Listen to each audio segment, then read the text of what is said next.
verrerie de Pointe-Saint-Charles est en fonction depuis 1905. Elle appartient maintenant au groupe Owens Illinois.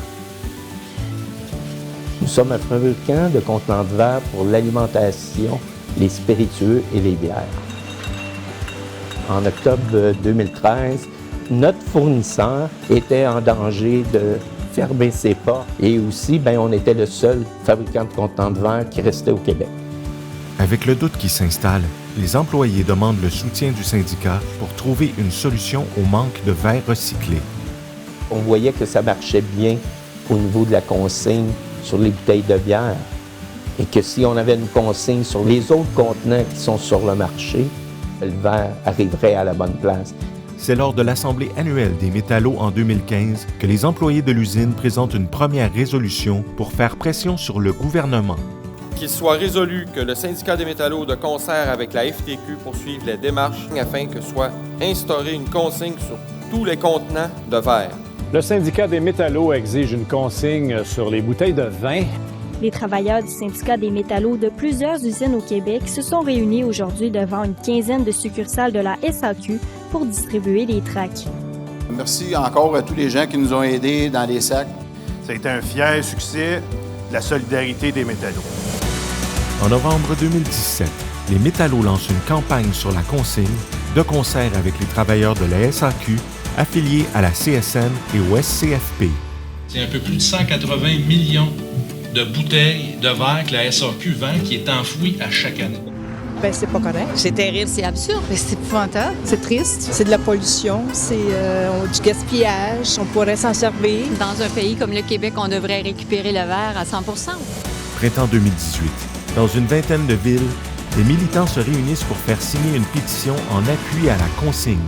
Il y avait d'autres sections locales à travers le Québec qui sont présentées dans beaucoup de SAQ. On avait des pamphlets qui ont fait faire, qui sont tous mis ensemble pour qu'il y ait une consigne, justement. Puis ça, j'ai bien aimé ça. Je peux être reconnaissant avec l'appui du syndicat des métallos et de toutes les sections locales métallos à travers le Québec pour que le verre recyclé soit utilisé dans une usine du Québec.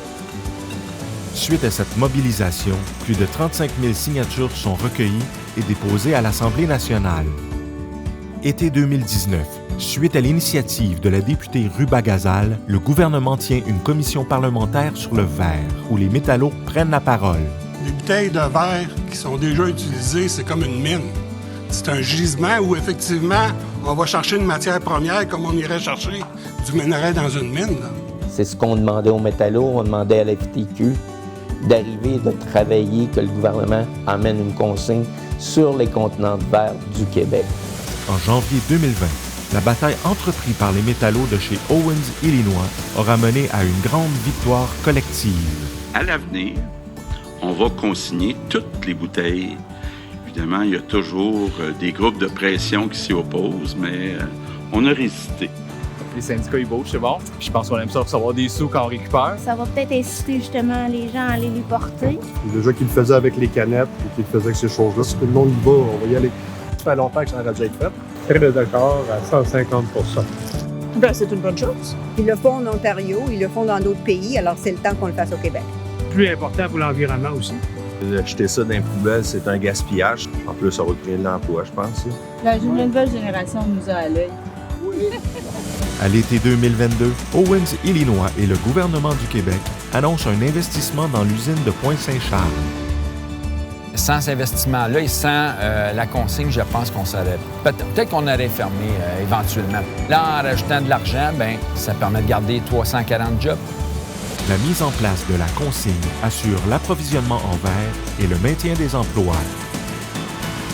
Si on est tous persévérants, nos résolutions vont aboutir. Puis les métallos, c'est ça.